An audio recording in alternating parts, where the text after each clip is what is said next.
What's up, guys? Jeremy Conn here. It is the Lowdown. Make sure you click the like and subscribe button. It does help us out. And if you click the notification button, it does let you know anytime I post something on here. So you guys can get all that. Couple things just to kind of touch on. I had an interesting day on Monday where I missed some overplays. I had a winning day, but I ended up kissing my sister. Or no, I'm sorry. I went 2-3. But it felt like kissing my sister. I missed my WNBA play after hitting, I think, 8 in a row. And with baseball, I split.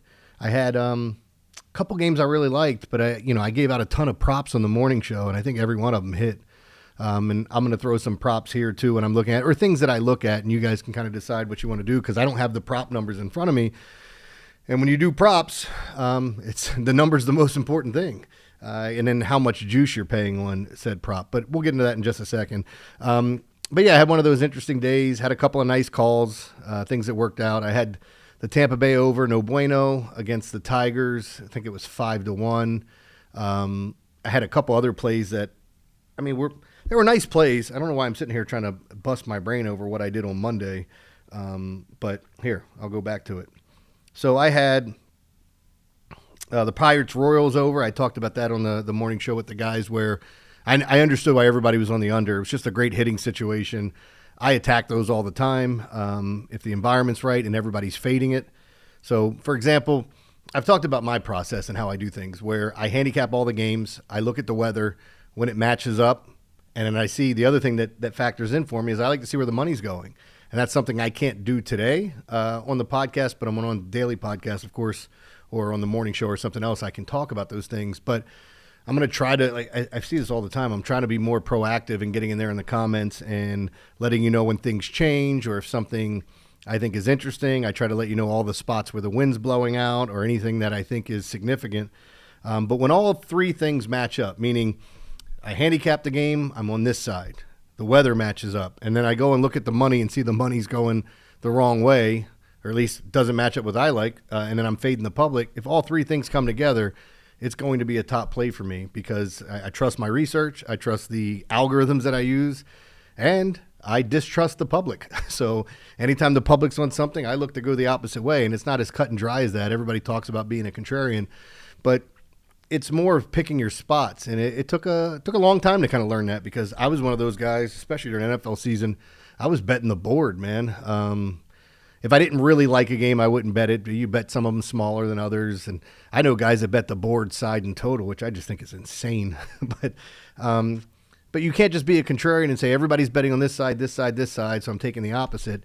It's finding the right spots, finding out where they're really making mistakes. Because if fading the public won every single time, then everybody would fade the public. But it doesn't. It's like I talked about the WNBA games on Monday. Both of them, the overs were getting hammered. I like the unders. I only put out one play, but one team scored 100 points, so it screwed me. The pace was up, and even in a blowout, they still ran away with it, and the third quarter really did me in. But I digress. I'll get away from that. But I do think looking at a lot of these things makes sense, and I'm going to give you 4 games today. 2 of these I'm really interested in to see what the lines come out as. As I've said this before, I record earlier than most of the guys. And so doing this stuff during football season, it won't matter because we'll have spreads and everything out. But when I'm looking at tomorrow's slate and there's a ton of afternoon games, some of them will leak in early on Tuesday. I'm recording this on Tuesday. So if that happens, then yeah, I'll throw some stuff out there depending on the time I'm recording it and when it comes out. But I am a big information guy. I think information is the most important thing, and you do with it what you want. You'll hear me say that a lot when I throw out some things. Especially when I'm leaning towards one side, but you can do with that what you want. Let's get to these 4 games. I'll stop rambling and talking about nonsense. All right, let's start it off with Tampa Bay at Detroit. This is an interesting one. The wind is blowing in 8 miles an hour towards the third baseline. Zach Liddell and Reese Olson here. I think both are solid pitchers. I talked about how I like to target guys back off the IL. I don't know that Reese was down long enough to be one of those guys where he just missed an extended period of time and the first time coming back and pitching a real game with real batters and everything. Major league players, it's a little bit different when you're pitching in the minors, and even then they're not going a full game or their full allotment. So I don't put him in that same boat Liddell's been interesting because, I mean, look, with a guy that has an ERA in the high fours, you're going, well, what can you expect from him? But he can come out and dominate a lineup. And we've talked about Detroit, a little lighter hitting. I do like their left-handed lineup better than their right-handed lineup, and we'll get that today. But with the wind blowing in towards the third baseline, it's going to make it much more difficult for lefties to hit bombs. And we got two right-handed pitchers here. I think the under is a solid play. I thought about giving this out as a free play.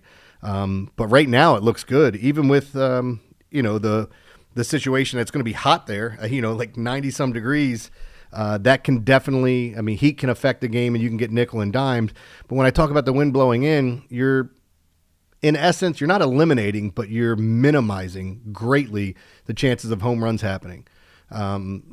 You could still pitch the ball when the wind dies down and somebody hit it at the right time. Of course that happens, but the likelihood of that working out in that moment, it's minute. It's not a large percentage at all. So I think the under is a really interesting play, especially with the fact that the wind's blowing in with two right-handed pitchers towards the third base side. Again, nullifying some of that lefty power that we'll see. And both of these teams have lefty power, even though Tampa Bay just lost Brandon Lau for a bit.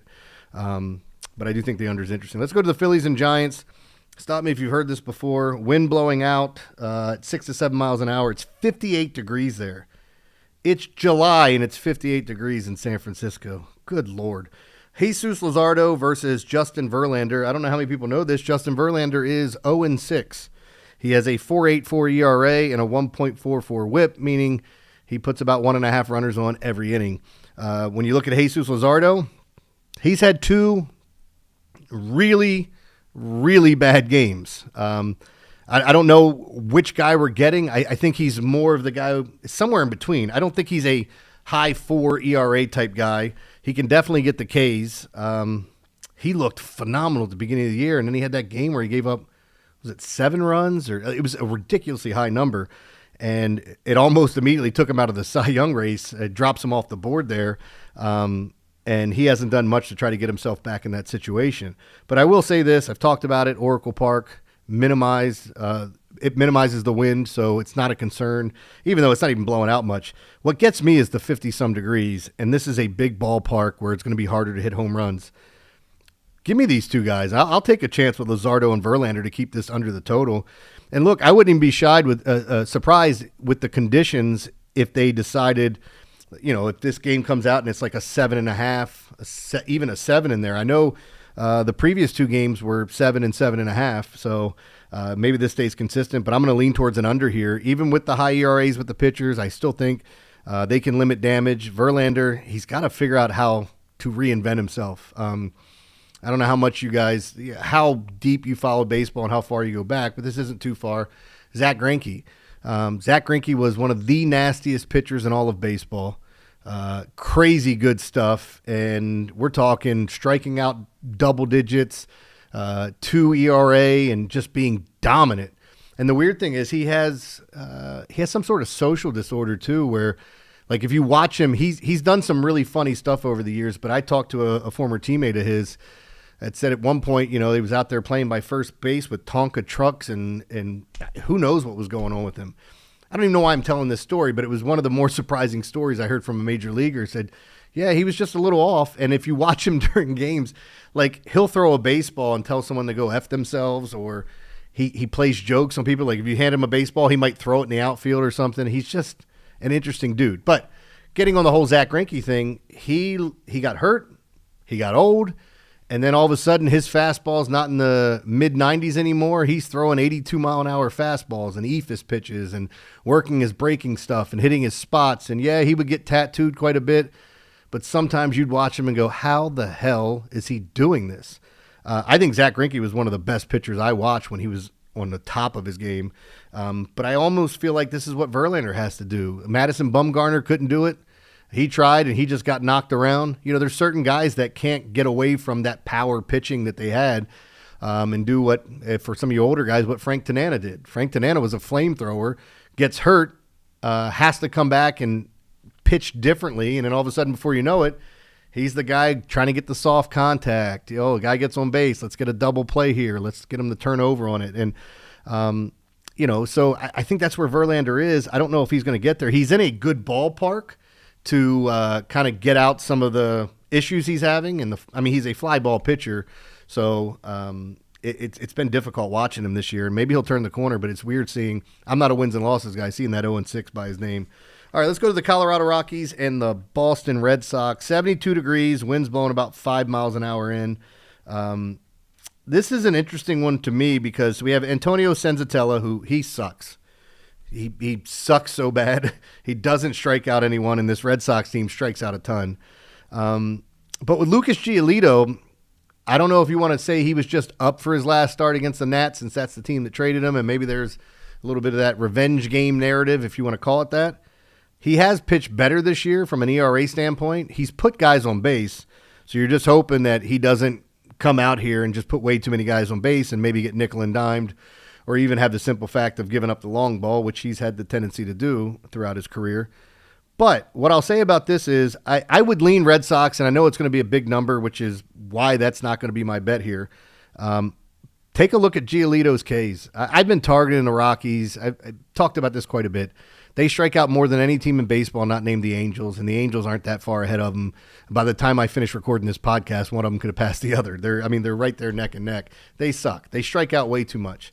And, when you're looking at a power pitcher and a guy that was used to getting Ks, and if you're watching Giolito, he's still getting, he's getting some strikeouts. He's getting some swings and misses. This is a team that's filled with it. I don't know what his strikeout prop will be. I'll try to comment back in the morning and recap whether or not I'm going to be on that, because, again, I'm sitting here telling you his strikeout prop's going to look good, but if it's at 8.5, are you going to bet it? Or if it's, let's say it's 7.5, but it's highly juiced, like you're paying minus 160. And I don't think these numbers are likely, guys, but we'll see what it says when the prop does come out. But I'll post something on it as this gets posted, and then we can talk about it. I'm not going to bet a heavy price with the Red Sox. I would lean that way. I don't take home teams on the run line. That's just a personal thing for me. But, if they're going to beat Colorado, they're probably going to beat their brains in. Senzatella just, God, is he awful. But definitely take a peek at Giolito's Ks. And I've done this quite a bit. I use my algorithm, and when it says, so I have two different things I use the algorithm for. I look at the K props and try to see where it's at, how much different it is. I don't even know if you guys can. No, I don't have the right sheet in front of me, do I? Nope, I don't. All right, I was going to try to show you what I do every day with strikeouts. I literally write out every pitcher and go to a website that lists their props, and then I write out what my algorithm says. And depending on the difference between them, I write out the ones that have a decent difference or players that I'm interested in games against teams that strike out a ton. And after I do that, I then look at the disparity, and I go on to, let's say, the sports book, and then I see what the juice is. Okay, this one looks really good. Oh, that's why he's minus 180. I was talking about Bobby Witt and how great he looked on Monday. Again, when I joined Jay, and I was just saying Bobby Witt looks fantastic today, but I can't bet him. He's minus 175. And no matter how much you like a player in a game, and it's not Coors, by the way, I'd sit here and tell you that taking anybody minus 175 seems a bit ridiculous. I've told the story already. I had a really, what I thought was a great prop play, and went crazy on it, and my guy got walked. Oh, it was Jackson Merrill against the Phillies with the wind blowing out, and they walked him 3 times, and he singled, and then he popped up. So he went 1 for 2 with 3 walks. That's a great day at the plate, but walks don't count in total bases. So if I'm seeing the numbers that high, then I start crossing them off until I get to a comfortable number. I will bet at times minus 145, minus 150. I don't like to go higher than that. Don't get me wrong, if I see a spot that I think is great. And a lot of times I'll take them and just throw them in parlays. So that way you're kind of nullifying the price tag. You're going to make it a little less, but you got to hit all the bets. Or round robins, if you guys aren't familiar with those. Be careful. Be very, very careful if you're doing them. I used to do those with home run bets, and I had one great day and a lot of, okay, we're treading water. Dang, everything's gone. That's what happens when you're playing that home run game. But getting back to the point here is I do target those teams, and then I find the differences between all of them. And when I find ones with good prices, those are the ones I like. As I was talking about, I don't have the right sheet in front of me with all my plays from this morning. but all I have is my write-up for today. So, but the other thing I wanted to bring up is like when I do that and you go through it and you see that there's a big disparity, yeah, I want to be all over those. Like I was talking about for Tuesday, Vlad Guerrero was off the charts for 1.5 bases. Everybody for the Atlanta Braves, it felt like Acuna was minus 145. Austin Riley was minus 150. Matt Olson was like minus 115, if I remember correctly. So I'm just, I'm obviously spitballing here, but those are things that I think are really worth taking a chance on when the algorithm matches up with it, because it's damn good. It's a great predictive algorithm that I use. They always say drink on my show when I say algorithm, because I talk about it a lot, because it's helped me out as a gambler over the years since I started doing it this way. Let's get to the last play here. This will be the free play. There was no real weather situations. There's some rain in Baltimore. We're going to get to that. This is the last play. Some other places had rain, but I think dome, so no worry about cancellations outside of Baltimore. And then even then, I don't think they postponed this game unless the weather gets worse as we're looking at it. But the other part of this is I try to tell you where the wind's blowing out, and if there's something specific, maybe there's a different stadium they're playing in, because I know, look, I'm one of those guys that jumps all over Mexico, London, whenever they go there, because those are Coors Field on crack. It's not Coors Light like the A's. It's Coors Field on crack, and the balls just jump out of those stadiums, and they're small, and the thin air, just all that comes together.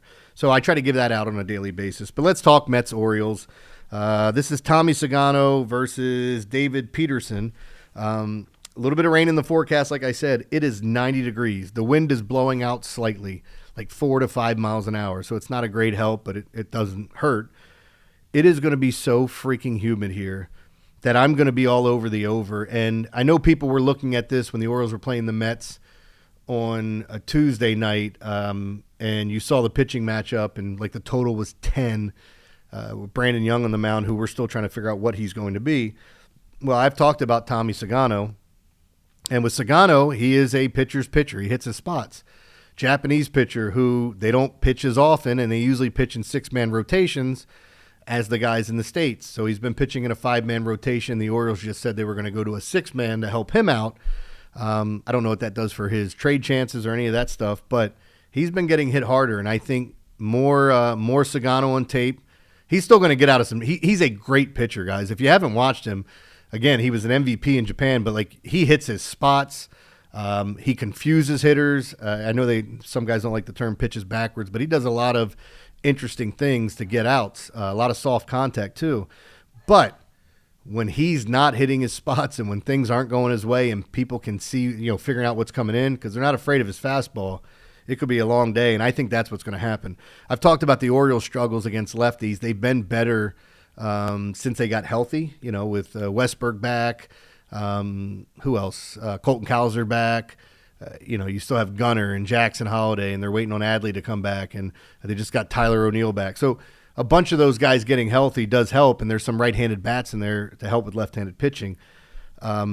I'm not scared of David Peterson. I think he's really good. I don't know what the Mets' issue has been. They have stunk on the road this year. I'm going to tell you to take the over for the free play here. The conditions are going to be fantastic. And you walk out my front door, and it's like you're sticky everywhere. So, I like the over here. Probably would be a top play for me on any day. So hope you guys enjoyed this. If you have any questions, you can always hit me up on social media at JConSports. I'll answer anything that you guys want to know about certain games, whatever, or even in the comments. Maybe I'll leave it down there as well. But yeah, I'm rambling. This is what I do for a living, so it's been a long day. That being said, guys, I hope you win some money. Definitely check out the premium plays that we have going on over there. I usually put up a triple play every once in a while. A couple days this week, I think I put up my 5-run homer, which is my 5 favorite plays. I know on Tuesday, I love the baseball board, so all over some. I talked about the algorithm. It loved the A's in the Braves game. There were like 5 Braves players in my top 20 hitters, which is just, you don't see that unless somebody's playing in Coors Field or they're just in the chef's kiss matchup. So we'll see how that plays out. All right, guys, I'll be back tomorrow with another podcast. And then, see, I said it's a short one, and this one went 20 minutes. All right, guys.